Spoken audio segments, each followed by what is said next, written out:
Good evening, this is the Oscar expert here with Brother Rowe. Gold Derby is open. Most people don't care. Most people aren't celebrating. But here on the Oscar Expert YouTube channel, we're celebrating this. We get to see what other people are thinking, what's going to get nominated. And sometimes there's some shit up here. Sometimes there's some real shit. Last year, The Laundromat started out really high and we were like, no, no, no. And so it's always just interesting to see what's going on. Let's take a look at picture. Mank, I'm not surprised that that's number one. That's just like obvious shit. We got a first look at some images from Mank, and it is definitely a cinematography contender. Maybe it could win. You got that like stream of backlight coming in and it's black and white. Nomadland number two. I mean, this is just caught on. Everybody knows that Nomadland's actually number two for me now. That's just fucking happening. Reviews are going to be out when this video's up even, so that's fun. They're going to be great. It's going to be a 90 on Metacritic, just like we said. And One Night in Miami is number three.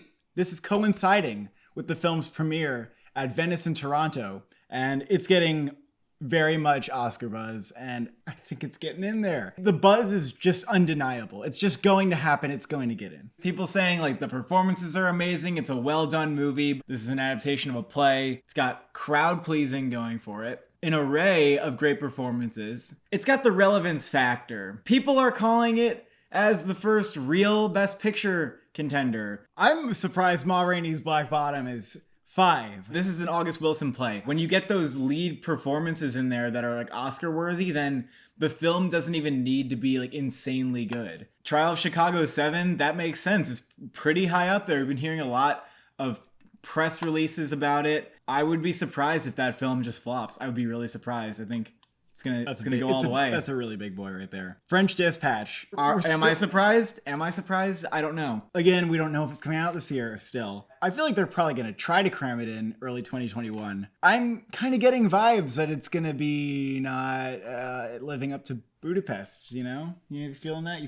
I am kind of feeling, maybe it's the anthology aspect of it. I'm not sold on French Dispatch, so I'm actually personally skipping over it, but I know a lot of people are very gung-ho about like putting on every Wes Anderson movie from now on. West Side Story, like, is just, you got to put the Spielberg movie on there. I mean, not really surprised. And Dune is actually, you'd think it could be a little higher. You'd think you might see it a little higher because it's so anticipated. But I think the folks are acknowledging that there's potential here for just an action movie that's a slow burn and outside of the Oscars purview. I'm actually a little surprised West Side Story is not higher, because I think people are anticipating it's not going to be amazing. I think that's what it says. That's true. People know it's an Oscar movie, but how many people are like personally like super excited for it? I'm not sure. Ammonite, which we will have reviews for tomorrow. Very exciting. At number 9, News of the World, definitely. Yeah. Hillbilly Elegy. A little surprised Hillbilly Elegy is not higher. That seems like it could be kind of a juggernaut, but Respect. Yeah, this one's high on a lot of categories, and I'm like not feeling it. I don't see it being much more than just actress. I mean, it just gives me Judy vibes, and Judy gave me just Best Actress vibes early on, and I'm getting the same vibes. Exactly. Are my vibes good? I think I have good vibes. I think we have good vibes and respect. Some folks are still holding out hype for Tenet, which is insane. How can you be so blinded? How can you be that blinded? It's not happening. It's not happening very much. Hell no. The Five Bloods, they know. Down there. No, it's not happening. We all know it. Oh, it's not just me. And it's not going to go back up. That thing is not calling back up. Soul? Okay, Soul's not actually like super duper high. People are keeping their eye on it. It's in the peripheral. I'm going to start snagging some good odds on here. That's what I did last year. I played the odds game the entire year, and I got some good odds. Well, that's how you got number 5 last year, because you hold on to those 100s, and then if you get a good percentage, then you really getting into that tippy top dee-dop-dee-doo. The Father and Come On and On the Rocks, like this is kind of where they are on my list. The hive mind, is really showing here. Yeah, Next Goal Wins. I'll grab that and Judas and United States for Billie Holiday, because those are great odds. No, I don't think Judas and Black Messiah looks like a Best Picture contender. I'm gonna grab one as odds. But Next Goal Wins and U.S. vs. Billie Holiday, they both seem I'm really watching those movies. It's interesting to me that people aren't like thinking they're going to get nominated, but again, this doesn't really mean that much. Like they could easily get in there. They could easily move up. There's a lot of horses that we don't see right now that are in the dark, and therefore they're dark horses. You guys are smart this year. You're smart because Macbeth and Nightmare Alley are not coming out this year, and you know it. You're not falling for it. Just because they're on here doesn't mean we put them on. Obviously, these are going to be on our next year list, but they're not coming out this year. But why are they on Gold Derby if they're not coming out this year? I don't fucking know. Stillwater is a movie that I could see doing better, but is not doing better. The hype is a little muted. You know, we haven't heard anything about some of these movies. There's no first looks or anything. What do you think about Minari here? They don't have hope for it because the Oscars have, like, snubbed similar films in the past, and I understand. Annette, again, I feel like this would be higher if there was more faith that it was coming out, and I actually don't really have faith that it's coming out. Yeah. Other than that, yeah, there's not. That's kind of it. That's kind of the list. I mean, Eyes of Tammy Faye, I was on my radar. Yeah. I guess Cherry's on my radar, but I'm not really feeling that one. They don't have another round on here, which is kind of interesting. True. Let's take a peek at director. David Fincher, Mank, Chloe Zhao. No, this is the same top three. Wes Anderson coming in hot here, coming in real strong. I'm just envisioning a race without the French Dispatch, and I can't tell you any more than that. That's just my thing. By the way, if you haven't seen the first clip that they released of Nomadland, fucking gorgeous tracking shot. Oh my goodness. Roma level, like, background it's gonna sound. It's gonna stun. Okay, I am so excited from that clip alone. I think that shows like that it's gonna be what I thought it was gonna be. Totally in for director too. Chloe Zhao's getting director. I mean, it's gonna be probably one of the best films of the year. Regina King, I think, is actually harder to nominate. The film was based on a play, and people say it's visually sort of bland. Some disagree, but like some a la Fences. If the movie's like really big in there, if it's like a top 5 Best Picture contender and not like a top 10, then she could easily get in. There are some surprises here. When you compare this list to picture, Wes Anderson's very the fuck high up. Ron Howard, Hillbilly Elegy was what?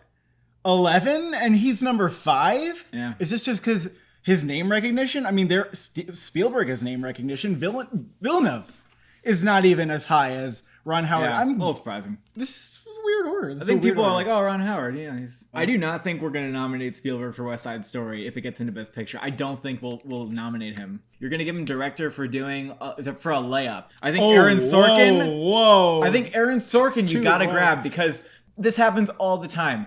Movie is a Best Picture contender, but people are like, well, it's not much of a directing thing, and then they start getting nominated. But think of Joker, Todd Phillips. People were like, it's not a director movie. I said that. Todd Phillips skyrocketed it up. I think people are looking at Molly's Game saying that movie wasn't like visually No, they much. Definitely are. But Fate on Papa Michael is shooting it. To me, this is like a 1 or a 2 for Best Picture, and it could win. So if it's one of the top slots, and it doesn't matter, you have to put it on director. But again, they think it's number 4, so I kind of get it in this perspective. Yeah. George C. Wolfe, I have not been hearing hype for him as a director to get in. But that's because we don't know him, but he's also a person who could just shoot up and get in if the movie's really good. But again, this is like directing a play. It's not like the most visually stunning movie, most likely. Spike Lee, not too low for The Five Bloods, but Francis Lee, pretty low. I'm going to grab Francis Lee because that's not impossible, and he has decent odds. Impossible. Yep, Nolan's all the way down there. Put YTT just because I think that movie has the potential to like go way, way up. Put Lee Daniels on. All right, why not? Yeah, sure. We're going to get another female director nomination this year, perhaps 2. All right, we're going with actress. This also looks pretty similar to what you'd expect. Winslet and Ammonite is number 1, actually. I would think that Viola Davis might be number 1. I mean, I think that Viola Davis is number 1. Yeah, because Kate Winslet has already won a lead acting Oscar. It'd be exciting to see Viola Davis win one. Also, objectively, Viola Davis is doing more. In fact, she's doing the most. Yep. She is playing a 300-pound woman who sings, okay? And is gay. Oh, my Lord. She has, and I've heard she has like gold teeth and stuff. If this is not winning an Oscar, I'll be shocked. I will actually be shocked if she doesn't win an Oscar. Jennifer Hudson, respect. I don't disagree that she's really strong, but my goodness, this is crowded, and I probably wouldn't put her over a couple people here. Yeah, I think the top 3 here, absolutely solid. If someone came to me from the future and told me that one of the top 3 was not getting nominated, I would say, you're not from the future. I would say probably Kate Winslet, but I would also mostly say you're not from the future. Amy Adams, if she goes lead for this, and apparently Gold Derby thinks they are, so I think we should just say we might have to concede on this. She's going lead. I think she's pretty in for that. Although they didn't nominate her for Arrival. Yeah, so I don't know if she's in. So we have the top 3. She's probably pretty in. I'm stupidly confident about Andra Day, and I think Michelle Pfeiffer is maybe higher than her. So I actually don't know if I'd have Amy Adams in, because if she's lead and she's small performance, what if she gets snubbed again? Amy Adams. What if she gets snubbed? Michelle Pfeiffer, you think, is pretty big? Yeah.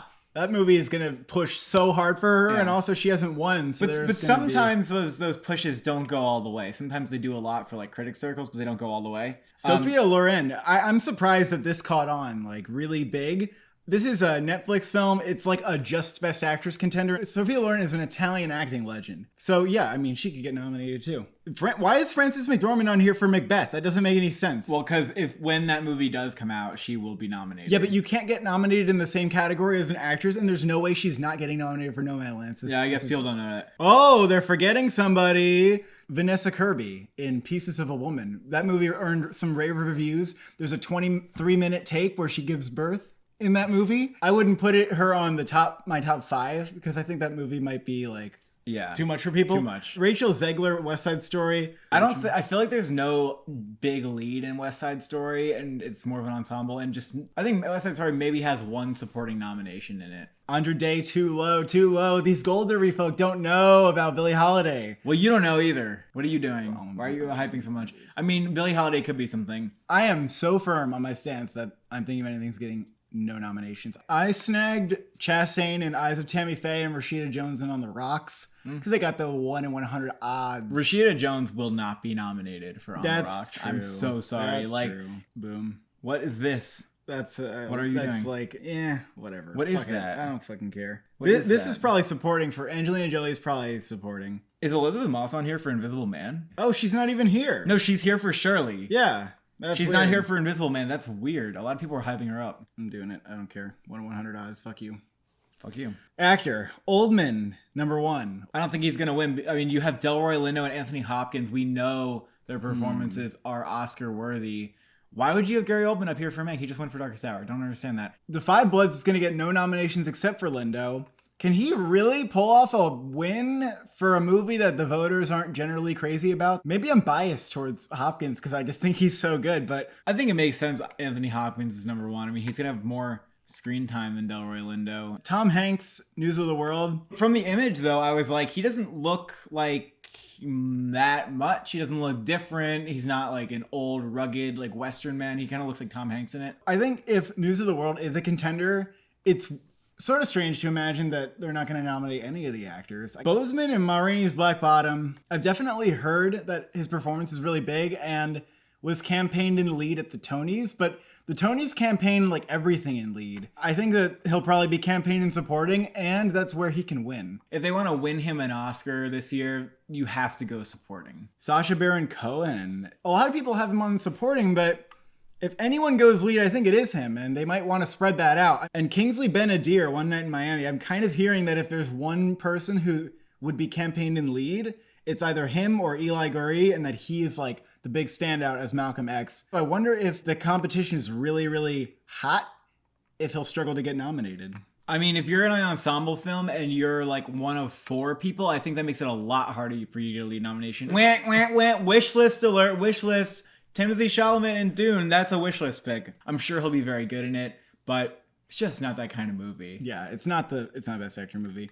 Daniel Kaluuya would be higher. I actually know that they were late on Judas and the Black Messiah, so they added that late. That's why I got Daniel Kaluuya in that column for nearly 1 in 100 odds. So he's probably going to go way up. He's probably going to enter the top 5 because this top 5 is kind of weak right now. Joaquin Phoenix is low. I mean, do people just not expect that the movie's coming out? It's an extraordinarily baity role. It's possible that the movie's delayed because we haven't had any of that first look stuff. No clips, no teasers, no nothing. And Fassbender, Next Goal Wins. I'm going to snag those odds because that's a pretty good deal there. I mean, he might still be a contender. He might be like a wacko in it, and that's really fun. I don't know how many times I have to say it, but Stephen Yeun is such not the lead. He's not the lead. He's not the lead at all.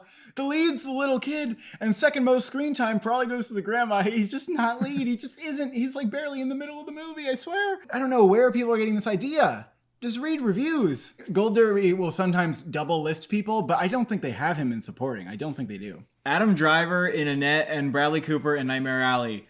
Definitely, but next year. Probably next year. Yeah, and Denzel Washington too. Oh yeah, absolutely. All three of them next year. Ansel Elgort, no. I agree with none of these being on here. The Tom Holland stands haven't found Gold Derby yet. Trevante Rhodes, is he lead?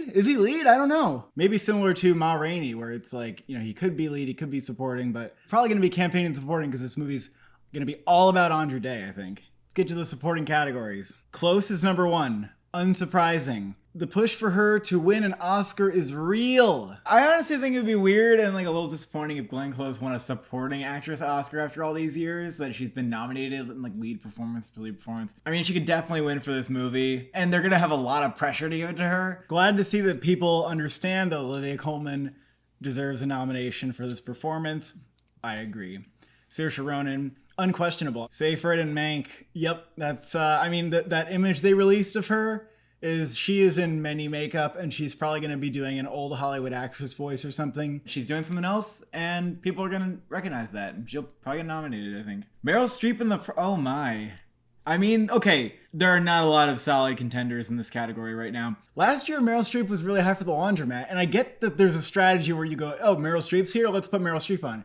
It probably works a lot of the time as a strategy, but I'm not sure about this. It is possible. We have to admit this. Very surprised that Helena Zengel is so high. I don't really disagree. Like, I think she definitely has a shot for this. It sounds like a lead role that they're going to campaign in supporting because she's small. That's just a thing that the Oscars do for whatever reason. Yeah, she could be pretty good in this. She could be really solid in this movie. I don't like that Mary J. Blige is here for Respect. I feel like there's just no reason for that whatsoever. Yeah, I don't know where this is coming from, where people think Respect is going to be like a bigger contender. Zendaya in this June, wish list. Zendaya in June. This is mega wish list. The love interest Christmas in an adventure movie? Like, come on. You can ask Santa all you want, and these presents might not come. Also, weird. Saoirse Ronan. Another wish list.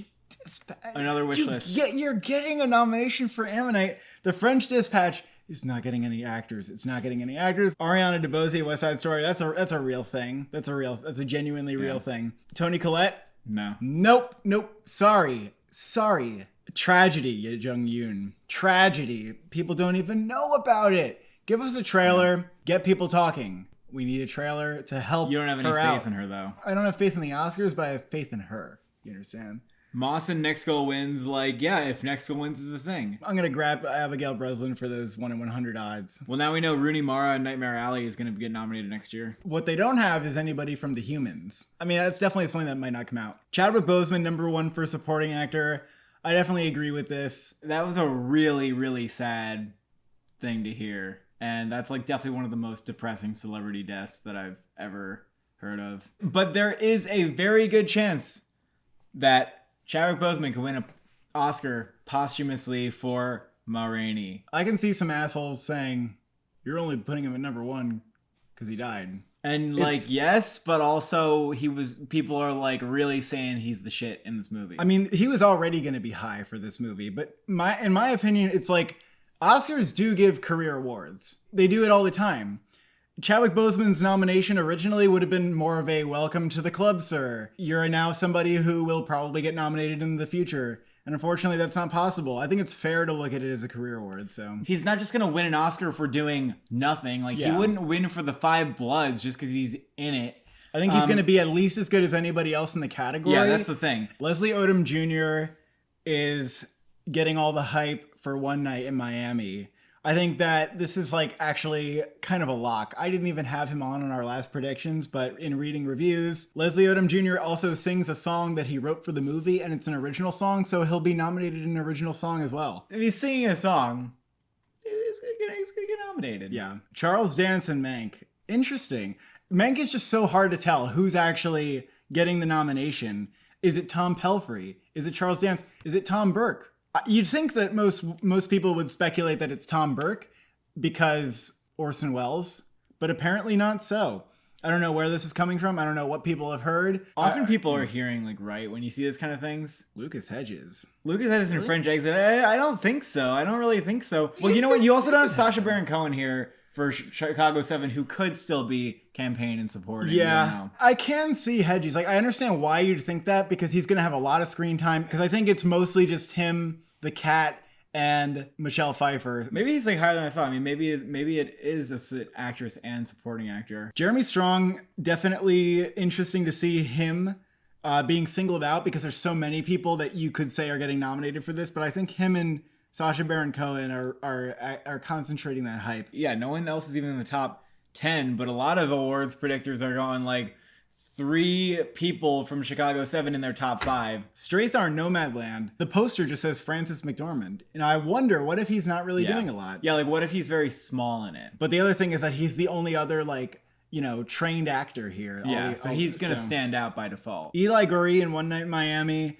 If they have Kingsley Ben-Adir in lead, I think that they could try to get him nominated as well. He's playing Muhammad Ali. Why is Willem Dafoe on for Nightmare Alley if you don't think the movie's getting nominated anywhere else? Next year? Do we have an Oscar for Willem Dafoe? That's actually exciting me.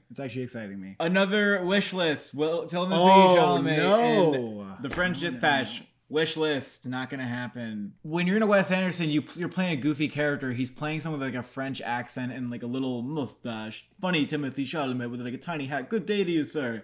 That's not gonna get him an Oscar nomination. Nobody's ever been nominated for a Wes Anderson film. Why is that? It's because they go, oh, Mr. Michel. And then they just kind of deliver the lines with a straight face and they don't move and they steal their still. Because if you're an adult, you're a sad adult who's not in touch with their childhood and you just kind of solemnly stare off into the distance, but you make wry little comedic jokes every now and then. Tracy Letts in Friends Exit. Do you know that he's just the voice of the cat? That's it. That's what he's on here for. They always hype voice performances, but only critic circles ever dare to like give those actually awards. Like Scarlett Johansson and Her, but the Academy's not going to go for that anytime soon. There's Tom Pelphrey. We don't know what's going on there. I feel like Charles Dance makes more sense. I don't know, just because he's older. Lakeith Stanfield again. He started out very low. I snagged those 1 in 100 odds. He's probably going to go up. I doubt he would enter the top 5. Bozeman, not happening for Five Bloods. It's just Ma Rainey. Tom Birkenbank, there he is. I'll snag him, actually. I guess there's word that he's not as big. I mean, he's number 3 here out of Mank Boys. I think it's very possible that he's just cast because he kind of looks like him, but he's not actually doing that much. Though Tom Burks was very good in The Souvenir. Brandon Gleeson in Macbeth. Interesting. Would like to see that happen next year. Let's put a mark in that. A pin? Put a mark in that. Bookmark? Put a mark in that. Redmayne. Redmayne's like more of a lead, I've heard from some things. Will Redmayne ever get an Oscar nomination again? That's the question. All right. Adapted screenplay. Ma Rainey, number 1? Wow. Wait, why isn't Nomadland number 1? That's ridiculous. Nomadland could easily win screenplay. Yeah, and it was number 2 for picture, whereas that was 5. And Hillbilly Elegy was 11th for picture, but it's 2 for screenplay. I actually get why Hillbilly Elegy would have high for a lot of screenplay because it was based on a book that a lot of people like. So, this is odd as fuck. Why is West Side Story on here? Musicals don't get nominated for screenplay. I didn't put that. I just went a skip-de-doo. A hop-de over that. I don't know if I put Next Goal Wins. I put News of the World on because that's like a Best Picture contender. Yeah, Next Goal Wins is actually really high for this. It makes sense. Waititi won an Oscar last year, and if it's a funny-ass movie and it doesn't get nominated in Best Picture, it can still get a screenplay nomination. I'm just what's happening with that movie? I want to know. Why is One Night in Miami all the way down there? That's like one of the locks. That's like one of the things that it has to get. How is she 3 in director, but it's like 9 in screenplay? This makes no sense. Maybe they like just added that or something. No. This is a lock for screenplay. That's very, very. I'm telling you, this is a lock for screenplay. So that's just weird. I mean, at least I have it for 28-1 odds. That's never going to be lower. United States vs. Billie Holiday even is higher somehow, even though these are the naysayers for that movie. This is weird. This is like an entirely different group of people voted on this shit. I agree that News of the World is kind of up there too. Woman in the Window's not happening. Woman in the Window is going to be a bad movie. Like I think they've given up on it and they know it's going to be like really bad. Not really bad. I thought there was like a test screening. Yeah, the test screenings weren't as good as they wanted them to be, but they could improve it a little bit. I'm thinking of it. Wait, Dune's really low. Dune is really low. Yeah, because Dune's not really a screenplay. But it is because it's Frank Herbert's Dune. You know, the whole thing. I don't know. And how is I'm thinking of anything's higher? Because they just think Kaufman, but there's no. I don't even think that can get screenplay. That would be insane. That would be insane if that got screenplay. And I know some people say, well, Mulholland Drive got director. look, David Lynch, like that's a whole different People say story. that. No, Mulholland Drive was like, this is Lynch's best film. This is a masterpiece. I don't know if everyone knew that off the bat, but I like, think yeah, people- he no, had so much people said respect that. at that point, though. Ebert said that. Kaufman about the movie. Kaufman doesn't have respect as a director yet, unfortunately. Put The Father on there. Yeah, The Father. That makes sense. Original screenplay. Mank is number 1. Trial's number 2. Trial should probably be number 1. Yeah, but if you think Mank's winning picture, then you're gonna do that. On the Rocks is 3. What the fuck? I mean, I get, Sophia Coppola, we like her and everything. She won an Oscar, but this is I'm telling you, slight. The movie's gonna be slight. It's not gonna get any nominations, I don't think. Emanate, yeah, makes sense. Respect, I don't think. Not for I screenplay. don't think so. I don't My think no so. no. My no no. I mean, French Dispatch. wait. Movies about people who sing don't even get like Bohemian Rhapsody didn't get screenplay. Like, no. They don't get screenplay. No. French Dispatch should be higher than Respect, at least. Soul is like Soul a is a top good 5 shot. contender, I think. And here's a fun fact: the writer of Soul wrote One Night in Miami as well. So they have a very good shot in my mind of getting 2 screenplay nominations in 1 year. And if they do, they'll be the first person to do that since Francis Ford Coppola. That's pretty insane. That really might happen, actually. Never, rarely, sometimes, always. The Oscars aren't touching that movie. I'm really sorry, they're not touching it. And I really like the movie. No, not gonna touch it. Five Bloods not happening. Minari should easily be higher than the Five Bloods. Like, oh my goodness. I really hope that the screenplay hype sticks for Minari because it's just an excellently written movie in terms of like characters, great symbolism, great dialogue. Like, If a future man came from future, told you that Minari has an Oscar nomination, what would you think it's for? yeah, I would probably say screenplay. I guess supporting actor is possible. Oh, you didn't even talk about Steven Yeun in supporting actor. Because he wasn't there. He was only a lead. I thought they put him in both categories. That is stupid. Stupido. Dumb. I would love for a future man to tell me that it got nominated for score, but that's not happening. One day, Emil Mosseri, one day. I grabbed those odds for Come On, Stillwater, and Judas because that makes sense. It makes sense that I would want those odds. Yeah, you want those odds. Tenet, not happening. You don't even think it's happening. That's nice. Those Who Wish Me Dead's kind of interesting. Although we haven't heard much about that. Palm Springs not happening, unfortunately. Thought there was a sliver of a chance. Nah. I don't have hope for it anymore. Nah, it's not elitist enough. One thing I want to point out, sometimes they don't have all the films that are eventually going to get nominated on this list at this point in the year. What are they missing? I thought of one, actually. They're missing Good Joe Bell. I'm not saying I think it's definitely a contender, but they're missing Good Joe Bell. Unless it's terrible. It's premiering on the 14th. I'm not saying it gets nominated, but Another Round isn't on here anywhere, which I'm kind of surprised about. Like, if it's a really good movie, why not have that, like, hovering around in screenplay? Maybe actor, if he's amazing, Mads Mikkelsen. Oh, Red, White, and Water, I guess they just don't think is coming out this year, which I'm kind of starting to think could happen. No Harry Haft. That's probably not going to happen. That movie's nowhere. It's in someone's basement. These are the films this year. These are the contenders. We'll get like 1 or 2 more that are pretty strong, probably. And we'll get 1 or 2 less. We hope you had fun, and you should make your predictions so that these lists get more and more accurate. Yeah. Now you know what the hell is happening. Thank you for watching. Thank you for subscribing. Do you have what it takes to be a Gold Derby?